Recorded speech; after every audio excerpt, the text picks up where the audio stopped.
Violis právě teď přiletěl do Evertonu. Violis si už předem pronajmul auto a už ví, kde i bude bydlet. Přece jenom je Violis chudej a tak se rozhodl majitel klubu Evertonu Violisovi dát 55 000 liber. Violis ví, kam jede a koupí si barák za 30 000 liber a už má jen 25 000 liber. Violis si to jde prohlédnout, byt se mu strašně moc líbí, ale teď si musí jít pro své vlastní auto a od z toho cápka si koupí auto za 2000 liber. Violis si už bere auto a jede s ním na trénink.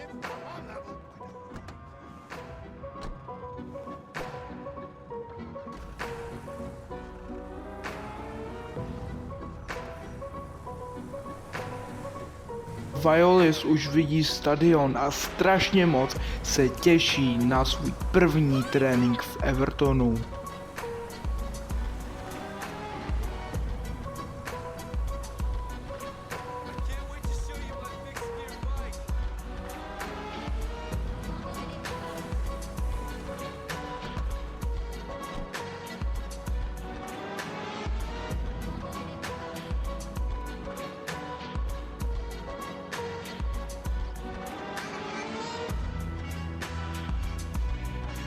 Čau já tě vítám a dneska si zahrajem kariéru za Felipeho Violisa. Budu moc rád, když dáš like a odběr na ten kanál. A pojďme se kouknout na Violisovo první trénink.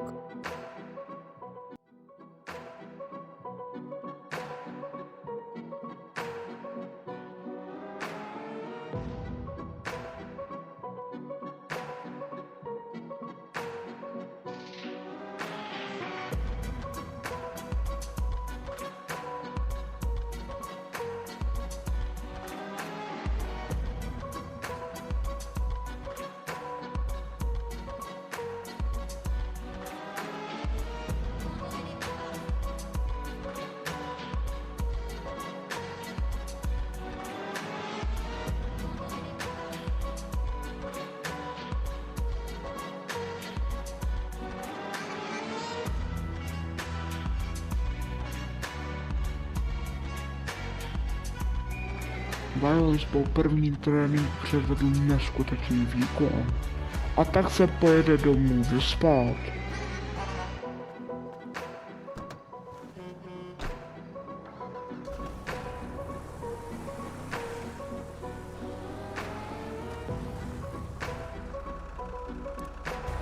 Violis už dojel domů a hned se jde vyspat.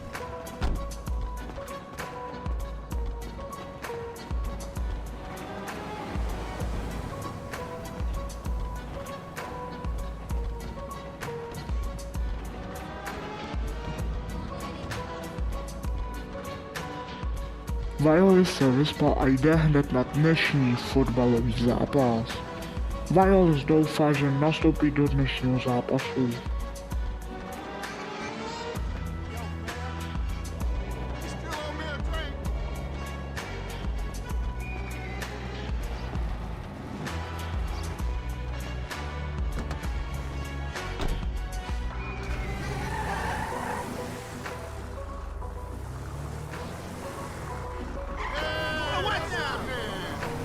Violis nastupuje proti Aston Ville v 60. minutě za stavu 0-0. Violis nastupuje do této zápasu, aby rozhodl svým gólem. Jak můžeme vidět, trenér něco Violisovi říká. A Violis tu má nějaké úkoly, které musíme splnit.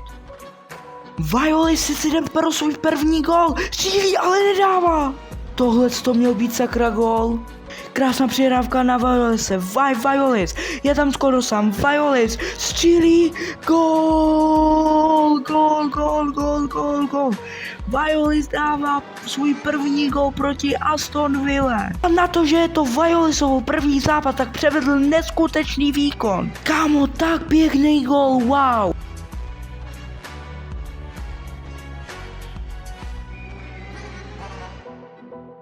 Konec zápasu a Violis rozhodl svým vlastním gólem. Tohle jsem fakt nečekal, myslel jsem si, že Aston Villa vyhraje. A vůbec jsem nečekal, že dá gol Violis. A myslím si, že si Violis zaslouží cenu hráčem zápasu. Violis po náročném zápasu pojede domů.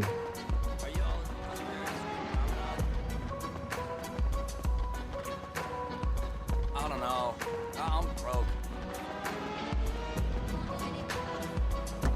Sorry, I'm such a downer. I just feel paralyzed by my situation.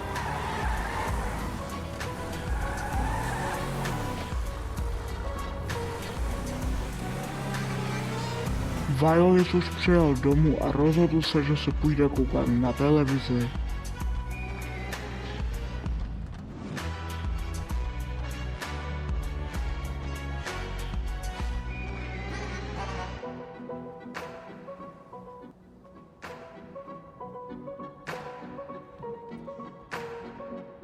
Ale když koukal na televizi, tak hned usnul. Toto je konec dnešní první epizody a jestli chceš vidět takovýhle další videa, tak dej like a odběr. Já se s váma loučím a zatím čau.